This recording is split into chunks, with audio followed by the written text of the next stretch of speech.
السلام عليكم ورحمة الله تعالى وبركاته.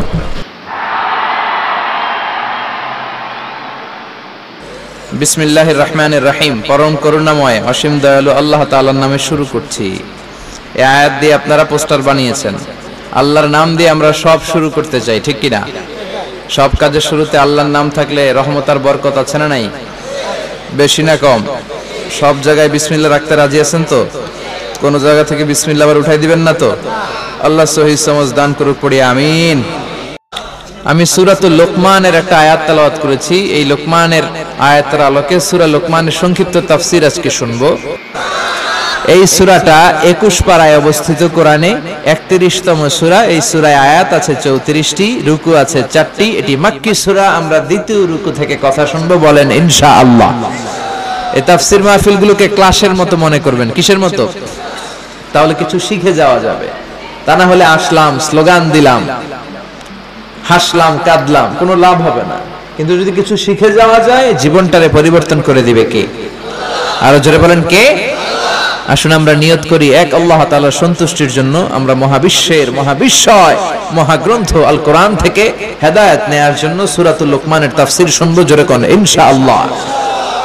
লোকমান নামটা কেমন লাগে? ভালো লাগে? কোরআন আল কারীমে ব্যক্তির নামে মোট 8 সূরা। কয় সূরা? জবাব দেন। যেহেতু ক্লাস, জবাব দিতে হবে। ব্যক্তির নামে কয় সূরা? 6 সূরা নবীদের নামে, আর 2 সূরা 2 ওয়ালির নামে। নবীর নামে 6 সূরা, সূরা ইউনুস, সূরা ইউসুফ, সূরা হুদ, সূরা নূহ, সূরা ইব্রাহিম, সূরা মুহাম্মদ। এই 6 নবীর নামে কোরআনে 6টা সূরা। আর 2 জন ওলির নামে 2টা সূরা। এক হলো মহিলা ওলি, আর এক হলো পুরুষ ওলি। মহিলা ওলি হচ্ছে মারইয়াম, উম্মু ঈসা, ঈসা আলাইহিস সালামের মা। আর পুরুষ ওলি হচ্ছে লোকমান। এই যে লোকমান আলাইহিস সালামের নামে আল্লাহ একটা সূরা দিলেন। লোকমান নামটা কেমন? ভালো লাগে? ছেলে ফেলে রাখবেন, ঠিক আছে? এই সুন্দর সুন্দর নামগুলো কোরআন থেকে পিক করবেন, চুজ করে ছেলেদের জন্য রাখবেন। আহাব্বুল আসমা ইলাল্লাহি আব্দুল্লাহ, আব্দুর রহমান। আল্লাহর কাছে সবচেয়ে প্রিয় নাম আব্দুল্লাহ, আব্দুর রহমান। এই নামগুলো রাখবেন। ভালো নাম রাখলে এটার একটা প্রভাব আছে না নাই? লিকুল্লি ইসমিন আসারুন। প্রত্যেক নামের আছে একটা প্রভাব। ভালো নাম রাখবেন, ছেলে ভালো হবে, ঠিক কি না? সাইয়েদনা লোকমান আল হাকিম ছিলেন অনেক জ্ঞানী লোক, অনেক প্রজ্ঞাবান লোক। উনি উনার ছেলেকে 10টা উপদেশ দিয়েছিলেন। কয়টা? সবাই বলেন না, কয়টা? 10টা উপদেশ আল্লাহ তাআলা দিয়েছেন। উনার উপদেশগুলো আল্লাহর এত ভালো লেগেছে, উনি যেমন যেমন উপদেশ দিয়েছে আল্লাহ ঠিক তেমন তেমন কোরআনের ভেতরে ওই উপদেশগুলো তুলে দিয়েছে। উপদেশগুলো আমরা শুনবো। আমরা অনেকেই বাবা হয়েছি না? আমাদের দায়িত্ব সাইয়েদনা লোকমান যে উপদেশগুলো তার ছেলেকে দিয়েছেন, আমরাও যারা বাবা হয়েছি বা হব, আমরা আমাদের ছেলে মেয়েদেরকে ওই উপদেশ দিব। ছেলে মেয়েদেরকে ছোট্টবেলা থেকে ইসলাম শিখাতে হয়, বড় হয়ে গেলে কাজ হয় না। কাদামাটিকে যেমন মনে চায় বাঁকা করা যায়। কামার একই কাদামাটি দিয়ে প্লেট বানায়, একই কাদামাটি দিয়ে মূর্তি বানায়, একই কাদামাটি দিয়ে গ্লাস বানায়। কিন্তু বানানোর পরে যখন চুলায় উনুনে দেয়, যখন লাল হয়ে যায়, শুকিয়ে যায়, তখন কি আর ওটা দিয়ে অন্য কিছু বানানো যায়? বানাতে গেলে কি হবে? কি হবে? এজন্য ছোট্টবেলা থেকে আপনার ছেলেকে কোরআন শিখান।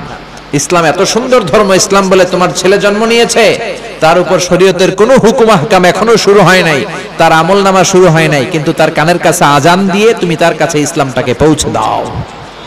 ولقد آتينا لقمان الحكمة أن اشكر لله ومن يشكر فإنما يشكر لنفسه ومن كفر فإن الله غني حميد। পড়েন আল্লাহু আকবার। কে এই লোকমান? কি তার পরিচয়? লোকমান ছিল নিগ্রো লোক, কুচকুচে কালো। নিগ্রো লোক দেখেছেন? যারা হজে গিয়েছেন তারা দেখেছেন। Sudan, Africa, Uganda. আমি দেখেছি 2008 সালে যখন আমি মিশরে যাই, 2007-এ ধর্ম মন্ত্রণালয়ে আমি মিশরের বৃত্তি পরীক্ষায় প্রথম স্থান অধিকার করি। গেলাম, যাওয়ার পরে মিশরে আমাকে নিয়ে যাওয়া হলো সরকারি খরচে। আমি 5 বছর পৃথিবীর সবচেয়ে বড়, the oldest and the biggest Islamic university ever in the world, সেখানে আমি কোরআনিক সায়েন্স ডিপার্টমেন্ট থেকে ব্যাচেলর করেছি, অনার্স করেছি। তো ওখানে students of more than 100 nationalities we used to study ডিবল ইন দ্য সেম প্লেস। 104টারও বেশি দেশের ছাত্র আমরা একসাথে এক জায়গায় পড়তাম। কেউ সাদা, কেউ কালো, কেউ শ্যামলা, কেউ লম্বা, কেউ খাটো, কেউ বাংলাদেশি, কেউ পাকিস্তানি, কেউ সিঙ্গাপুর, কেউ ইংল্যান্ড, কেউ মালয়েশিয়া, কেউ ইন্দোনেশিয়া, কেউ আফ্রিকা, কেউ সুদান, কেউ ইথিওপিয়া, কেউ ঘানা, এক এক দেশের মানুষ। তো সেখানে আমি কুচকুচে কালো মানুষ দেখেছি। লোকমান আল হাকিম ছিলেন কুচকুচে কালো মানুষ। এতে করে বোঝা গেল কেউ সাদা কি কালো, আল্লাহ ডাজন্ট ম্যাটার, আল্লাহ এটা দেখেন, আল্লাহ ডাজন্ট কেয়ার অ্যাবাউট ইট, আল্লাহ এটা কোনো কেয়ার করে না। তা না হলে কালো মানুষের কথা আল্লাহ কোরআনে তুলবেন কেন? কালো হওয়ার পরেও তার কথাগুলো আল্লাহ এত ভালো লেগেছে, আল্লাহ সরাসরি কোরআনের মধ্যে কুচকুচে নিগ্রো মানুষের কথা তুলে ধরেছে। কোন সুবহানাল্লাহ। এজন্য ইসলাম বলে there is no difference between black and white, between upper and lower, between the richer section of the society and poorer section of the society, between the prime minister and rickshaw puller. Everyone is totally equal, 100% equal, completely equal in the eyes of Islam. সাইয়েদনা Lokman ছিলেন পেশায় রাখাল। কি ছিল? কথা বলেন, সবাই বলেন। সারাদিন ছাগল চড়াতো, রাত্রেবেলা বাসায় আসলে এরকম হাজার হাজার মানুষ ভিড় জমাতো। লোকমানের মালিক বলে, ঘটনা কি রে, এত মানুষের ভিড় কেন? সবাই বলে, আপনার রাখাল সাধারণ কোনো মানুষ নয়, এটা অসাধারণ মানুষ, অনেক জ্ঞান। মনিব বলে, ঘটনা কি? আমার রাখালের এত জ্ঞান আমি জানি না, আজকে একটু চেক করব। ইবনু জারির আত-তাবারি ওনার তাফসিরে তাবারিতে এই বর্ণনাটা এনেছেন। মনিব লোকমানকে ডেকে বলে, ইয়া লোকমান ইযহাব ওয়াজবাহ শাতান, লোকমান তুমি একটা ছাগল জবাই করো। ওয়া আখরিজ মিনহা আতিয়াবা মুদগাতাইন, জবাই করার পরে ছাগলের দেহের সবচেয়ে দামি পবিত্র দুইটা অঙ্গ কেটে আনো। সাইয়েদনা লোকমান জবাই করলেন। ফা আখরাজা আল লিসানা ওয়াল কলব, তো ফা আখরাজা আল লিসানা ওয়াল কলব, লোকমান ছাগল জবাই করে মনিবের কথা অনুযায়ী জিহ্বা আর কলব কেটে নিয়ে আসলেন, মনিবের হাতে দিলেন। মনিব বললেন, যাও ইযবাহ শাতান উখরা, আরেকটা ছাগল জবাই করো। ওয়া আখরিজ মিনহা আখবাসা মুদগাতাইন, এবার ছাগলের সবচেয়ে নিকৃষ্ট দুইটা অঙ্গ ছুরি দিয়ে কেটে আনো। লোকমান জবাই করে আবার আখরাজা লিসানা ওয়াল কলব, জিহ্বার কলব কেটে নিয়ে আসলেন। সুবহানাল্লাহ কইবেন না? মনিব বলে, মা হাযা ইয়া লোকমান, সবচেয়ে দামি পবিত্র দুইটা অঙ্গ আনতে বললাম, জিহ্বার কলব কেটে আনলাম। আবার সবচেয়ে নিকৃষ্ট দুইটা অঙ্গ আনতে বললাম, তখনও জিহ্বার কলব কেটে আনলা। সাইয়েদনা লোকমান বলে, জিহ্বা এমন অঙ্গ, এই জিহ্বা যদি ভালো হয়, জিহ্বার চেয়ে ভালো কিছু আর হয় না। এই জিহ্বা যদি খারাপ হয়, জিহ্বার চেয়ে খারাপ কোন অঙ্গ দেহের ভেতরে আর হয় না। ঠিক কি না? এই জিহ্বা দিয়ে যদি কোরআনের তেলাওয়াত করেন, এই জিহ্বা দিয়ে যদি আল্লাহর জিকির করেন, এই জিহ্বা দিয়ে যদি কল্যাণের পথে, হকের পথে মানুষকে ডাকেন, এই জিহ্বা দিয়ে যদি সত্য কথা বলেন, দ্বীনের নসিহত করেন, এই জিহ্বার চেয়ে ভালো অঙ্গ দেহে আর হয় না। আর এই জিহ্বা দিয়ে যদি মানুষকে গালি দেন, এই জিহ্বা দিয়ে যদি মিথ্যা সাক্ষী দেন, এই জিহ্বা দিয়ে যদি গীবত করেন, চুগলখুরি করেন, এই জিহ্বা দিয়ে যদি উল্টাপাল্টা গান বাজনা করেন, জিহ্বার চেয়ে খারাপ অঙ্গ আর হয় না। ঠিক কি না? এবার তিনি কলব হাতে নিলেন, হাতে নিয়ে বললেন, ও মনিব, কলবটা এমন অঙ্গ, এটা শ্রেষ্ঠ অঙ্গ, আবার এটাই নিকৃষ্ট। এই কলবে যদি আল্লাহর জিকির ঢুকান, এই কলবের মধ্যে যদি মানুষের কল্যাণের কথা ভাবেন, মানুষের জন্য ভালোবাসা যদি অন্তরে রাখেন, কলবের চেয়ে ভালো অঙ্গ আর হয় না। আর এই কলবের ভেতরে যদি মানুষের জন্য ঘৃণা পুষে রাখেন, আল্লাহর জিকির না বসিয়ে শয়তানকে যদি আপনার কলবের মধ্যে আপনি ঢুকিয়ে দেন, তাহলে কলবের চেয়ে খারাপ অঙ্গ আর হয় না। ঠিক কি না? এজন্য আল্লাহ বললেন, আলা বিযিকিরিল্লাহি তাতমাইন্নুল কুলুব। দুনিয়ার কোন জিনিস দিয়ে কলব প্রশান্ত হয় না, কলব প্রশান্ত হয় একজনের জিকির দিয়ে। তিনি কে? এজন্য কলবের ভেতরে আল্লাহর জিকির রাখার দরকার আছে না নাই? মনিব বলে, তাই তো, আসলেই তো আমার রাখাল সাধারণ কোন রাখাল নয়। মনিব বললে, লোকমান যাও, আজকে থেকে তোমার আমি আজাদ করে দিলাম, তুমি গোটা বিশ্বে ছড়িয়ে তোমার জ্ঞান দিয়ে লোকদেরকে আলোকিত করে নাও। আল্লাহু আকবার। সে লোকমানের কথা আল্লাহ বললেন, ওয়ালাকাদ আতাইনা লুকমানাল হিকমাতা আনিশকুর লিল্লাহ, আমি লোকমানকে হিকমত দিয়েছি আর বলেছি আনিশকুর লিল্লাহ, শুকরিয়া করবা কার? সবাই বলবেন, শুকরিয়া করবেন কার? শুকরিয়া করলে নিয়ামত বাড়ায় দেয় কে? না করলে নিয়ামত কেড়ে নেয় কে? لئن شكرتم لأزيدنكم ولئن كفرتم إن عذابي لشديد ওরে গোলাম, যদি নিয়ামতের শুকরিয়া করো নিয়ামত বাড়িয়ে দেব, আর যদি নিয়ামতের শুকরিয়া না করে আমি আল্লাহর সাথে গাদ্দারি করো, কুফরি করো, জেনে রেখো আমার শাস্তি বড় কড়া। ইন্না বাতশা রাব্বিকা লাশাদীদ, আমার আল্লাহর ধরা, আযাব আর পানিশমেন্ট আর পাকড়াও বড় কঠিন। আমার আল্লাহ সব সময় ধরে না, কিন্তু যখন ধরে ছাড়ে না। এরপর আল্লাহ বললেন কেমন করে লোকমান উপদেশ দিল, ওয়া ইয ক্বালা লুকমানু লিবনিহি ওয়া হুয়া ইয়াইদুহু ইয়া বুনাইয়া লা তুশরিক বিল্লাহ ইন্নাশ শিরকা লাযুলমুন আযীম। পড়েন সুবহানাল্লাহ। সাইয়েদনা লোকমান উপদেশ দিচ্ছে, ইয়া বুনাইয়া, ও আমার সন্তান, ও আমার কলিজার টুকরা, ও আমার বৎস, ও আমার বাছা। এজন্য উপদেশ যখন দিবেন নরম ভাষায় দিবেন। উপদেশের ভাষা হতে হবে হৃদয়স্পর্শী, কোমল। আপনি যদি ধমকি দিয়ে উপদেশ দেন, এটা উপদেশ হবে? এটা তো হয়ে যাবে ঝগড়া। এজন্য উপদেশ যখন দিবেন কোমল ভাষায়, দরদের জায়গা থেকে দিবেন, কারণ হৃদয় থেকে কোনো কথা বললে এটা আরেকজনের হৃদয়ে যেয়ে লাগে, ঠিক কি না? ধমক দিবেন না, ছেলে মেয়েদেরকে ধমকাবেন না, বুঝাবেন। যদি ধমকান, এই হারামজাদা, ফজরের নামাজ পড়ছ না আজকে, তোর একদিন কে আমার একদিন, এদিকে আয়। লাঠি লয়ে ধরলেন পোলারে, পোলা শুনবে? পোলা কি ঠিক আছে, আমনের একদিন আমারও আছে একদিন, ঠিক কি না? সাইয়েদনা লোকমান তাই বললেন, ইয়া বুনাইয়া, ও আমার কলিজার টুকরা ছেলে, ও আমার বাজান, ও আমার সন্তান, ও আমার বৎস। আপনারা ছেলেকে আদর করে কি ডাকেন? বাজান? হ্যাঁ, তাহলে বলবেন ও আমার বাজান, ও আমার কলিজার টুকরা, আদর করে উপদেশ দিবেন। সাইয়েদনা লোকমান প্রথম উপদেশ দিলেন, লা তুশরিক বিল্লাহ, শিরক করো না। কি করো না? ইন্নাশ শিরকা লাযুলমুন আযীম, শিরক হলো অনেক বড় জুলুম। কারণ এই জুলুমটা আপনি দুনিয়ার কোনো মানুষের উপর করছেন না, করছেন কার উপর?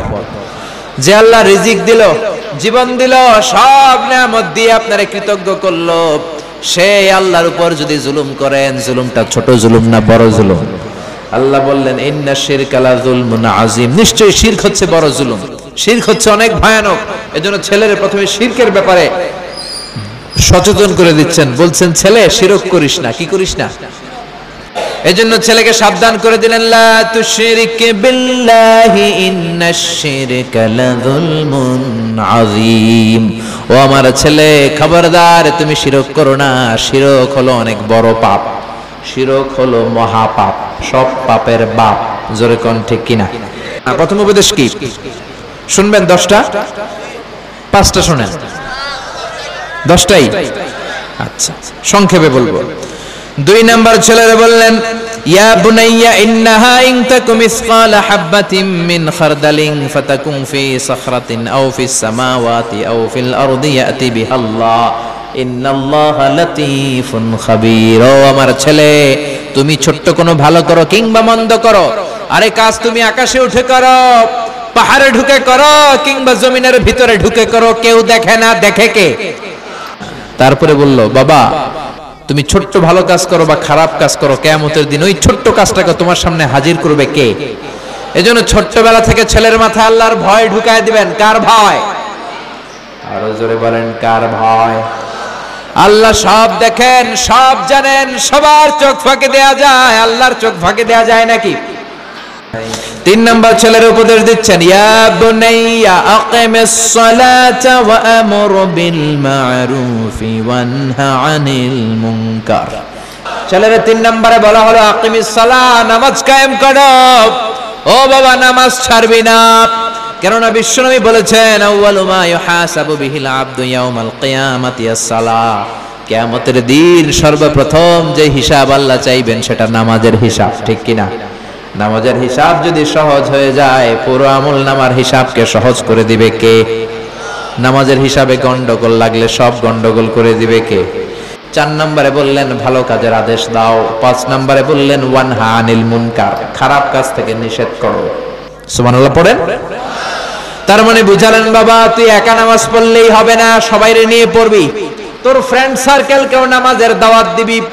বিকেল বেলা ক্রিকেট খেলার পরে তুই ওযু করে একা একা মসজিদে যাবি না, তোর বন্ধুদের মধ্যেও দাওয়াতি কাজ কর, তোর বন্ধুদেরকেও নামাজি বানা। একা একা জান্নাতে যে লাভ নাই, বন্ধুদেরকেও জান্নাতে ঢোকানোর দরকার আছে না নাই?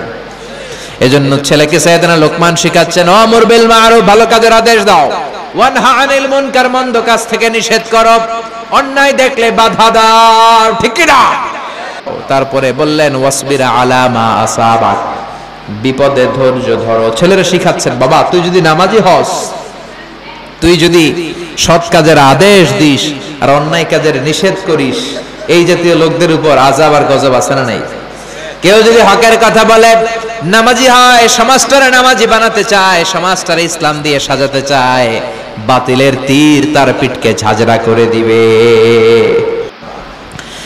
এরপরে বললেন ওয়ালা তুসাইর খাদ্দাকা লিন্নাস, আমার বাবা সামাজিক হবি, মানুষ থেকে বিচ্ছিন্ন হবি না, মানুষ থেকে নাক ছিটকাবা না। ছেলেকে সামাজিকতা শিক্ষা দিচ্ছেন, এটারও কিন্তু দরকার। অনেক ছেলে আছে সমাজে মিশতে পারে না, গণবিচ্ছিন্ন, কারোর সাথে কথা বলতে পারে না, এরকম আছে না নেই? সাইয়েদনা লোকমান ছেলেরে শিখিয়ে দিলেন ওয়ালা তুসাইর খাদ্দাকা লিন্নাস, ও বাবা মানুষ দেখে নাক ছিটকাবা না, মুখ সরাবা না, বরং মানুষ দেখলে মুচকি হাসি দাও, সালাম দাও, মুসাফা করার জন্য হাত বাড়িয়ে দাও, জিজ্ঞেস করো আপনি কেমন আছেন, ঠিক কিনা? বিশ্বনবী কাউরে দেখলেই মুচকি হাসি, আগে আগে সালাম, হাত বাড়ায় দিতেন। এরপরে ছেলেরা বললেন ওয়ালা তামশি ফিল আরদি মারাহা, অহংকার ভরে হেঁটো না, অহংকারীকে কেউ পছন্দ করে না। আল্লাহ বললেন আল কিবরিয়া উরিদা, অহংকার আমার চাদর, ওয়াল আযামাতু ইজহারি, বরত্ব আমার লুঙ্গি। আমার কোন গোলাম যদি অহংকার করে, সেজন্য কেমন আমার চাদর নিয়ে টানাটানি করে, আর যে আমার চাদর ধরে টান দেয়, কোনো সন্দেহ নাই ওরে আমি জাহান্নামে ঢুকাবো। নাউজুবিল্লাহ পড়েন। এজন্য ছেলেরা বললেন ওয়ালা তামশি ফিল আরদি মারাহা, অহংকার করে রাস্তা দিয়ে হেঁটো না, ইন্নাল্লাহা লা ইউহিব্বু কুল্লা মুখতালিন ফাখুর, অহংকারীকে আল্লাহ পছন্দ করে। সাইয়েদনা লোকমান ছেলেরা শিখাচ্ছেন, বাবা অহংকার পতনের মূল। অহংকার কি? কথা বলে না। অহংকার কি? লা ইয়াদখুলুল জান্নাতা মান কানা ফি কলবিহি হাববাতু খারদাল মিনাল কিবর, যাররা পরিমাণ অহংকার যদি কোনো মানুষের অন্তরে থাকে, ওই লোকটা জান্নাতে প্রবেশ করতে পারবে। ছেলেরা সাবধান করে দিল, অহংকার করবে না, মানুষের সাথে মিশো, সামাজিক হও বাবা। সব শেষে 9 নম্বরে বললেন ওয়াকসিদ ফি মাশিকা ওয়াগদুদ মিন সাউতিকা ইন্না আনকারাল আসওয়াতি লা সাউতুল হামির। পড়েন সুবহানাল্লাহ। ওয়াকসিদ ফি মাশিক, রাস্তা দিয়ে বিনয়ের সাথে হাঁটো, কোমল ভাবে হাঁটো। কিছু যুবক ছেলেরা আছে 5-7 জন একসাথে হইলে রাস্তায় আর কাউরে চোখে পড়ে না, মুরব্বীদেরকে দামই দিতে চায় না, কারণ রক্ত গরম, আছে না নাই? এরকম আছে না নাই?